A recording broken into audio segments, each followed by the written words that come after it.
These are the best settings you can use in BattleBit Remastered. Inside of gameplay, I recommend having all these in-game things on. Hit markers obviously should be on, and these are my personal hit marker settings.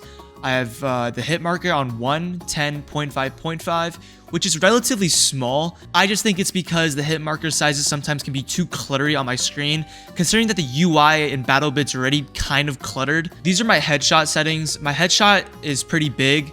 It's the same thing as my kill, and armor I have it also pretty small, as you can see with 0.5. It's the same thing as my hit marker. Sometimes I get thrown off thinking that I actually killed somebody, but in reality it's just the armor hit marker going off, so that's why I have it pretty small. Inside user interface, I have show level progression turned on. I have show squad list on as well. This one's kind of not really necessary, but if you want to get rid of this, it's honestly personal preference. I think it looks pretty cool on my screen, so I just leave it on. Then I store my scoreboard by score rather than group. This is just so I can really see who's at the top of the leaderboard. For friendly icon size, I've had 0.9, 0.9, 0.9, and then just squad friendly color just at 1. This isn't really necessary. And then captain, I have it at 1. I have my friendly player icon set to 0.9, 0.9, 0.9, 1, and then 1. I think these are all the default colors. I don't think I really changed anything with these. I have friendly name tag size set to 24, but this is just because I play in scrims where there's only like 16, 12, 8 people at a time. And if I want to see exactly who I'm talking to, I want to get their name tag as big as possible. But for pub play, like public matches, for example, I just want to keep this at 0 probably. This is just to remove all the clutter off the UI as much as I can. And then for ally objective, enemy objective, neutral objective, I think these are all the same. I have FPS turned off just because I have the normal Steam overlay one already. Ping size at this 140, flag size 60, 70 for opacity, 10 for flag opacity, 50 for border opacity. Crosshair size I have set to 100. Color I have this to this nice cyan color, just so it doesn't blend in with too many of the other things. Crosshair opacity up to 65. I have show keybindings turned on, but I don't have these two turned on. This kind of is just to get rid of some clutter. I have chat enabled, obviously all chat, team chat on, hide chat on. The opacity set to 80, chat size set to 12 just for better visibility. Toggle map I've turned on, and default map grid colors. Tank colors set to black, and the helicopter set to blue. This is all personal preference, really. Now for controls, I have directional climbing turned on. This is just easier to go up and down ladders and ropes. I have lean set to toggle. I have aim turned off, dragging players off, sprint to off. My reload style is 1 tap to tactical, 2 tap to drop, and then I have a 0.15 delay. I play 127, 127, and then my aim down sights is 86, 86. And then I have this kind of like this curved graph for my longer range scopes. This is so that it kind of feels 1-to-1 with my 1x, but not really. This is kind of just, I don't really even use 2x or 3x to begin with. So these are all kind of just optional, really.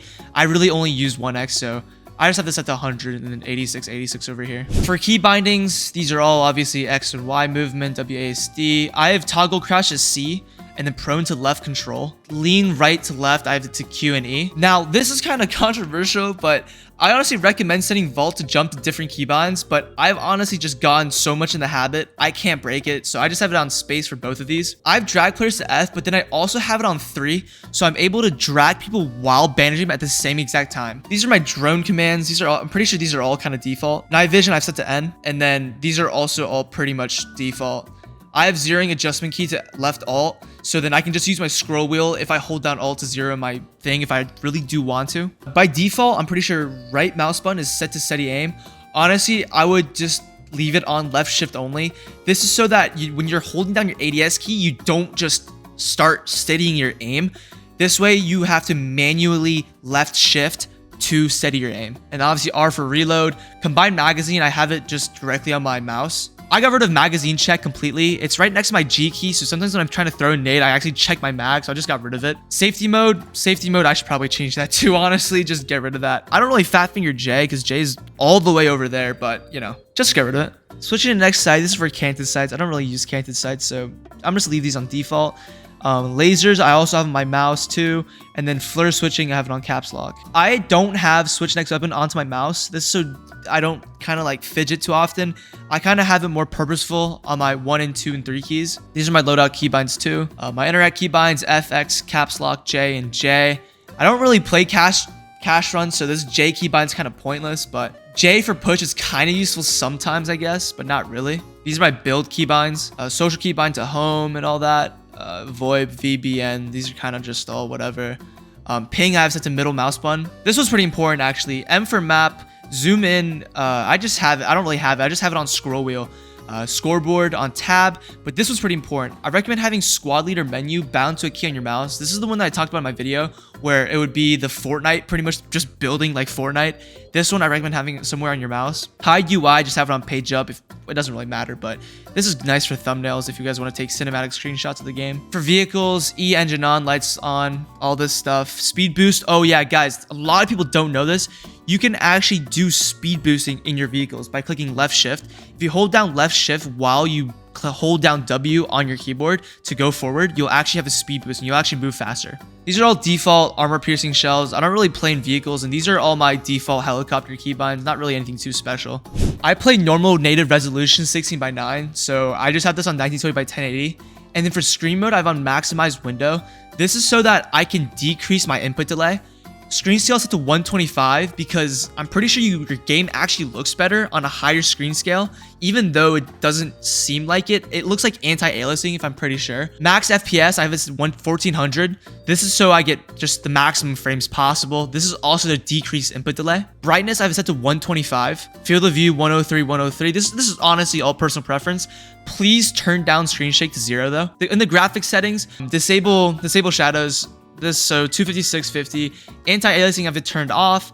Lowest possible destruction quality, 0 LOD, 4 number of lights. These are honestly just, I have everything set to low. This is post-editing decimal here. They just announced that they will be kind of adding ambient occlusion to the game, but you need shader quality up to high or ultra for this to happen. I will be personally running my shader quality on high, just so I have a better sense of depth when I'm playing the game, pretty much.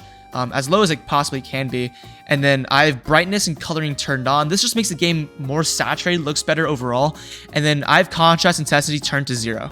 If you guys made it this far, you might as well subscribe and drop a comment what you guys want to see next. With that being said though, thank you so much for watching, and I'll see you guys in the next one.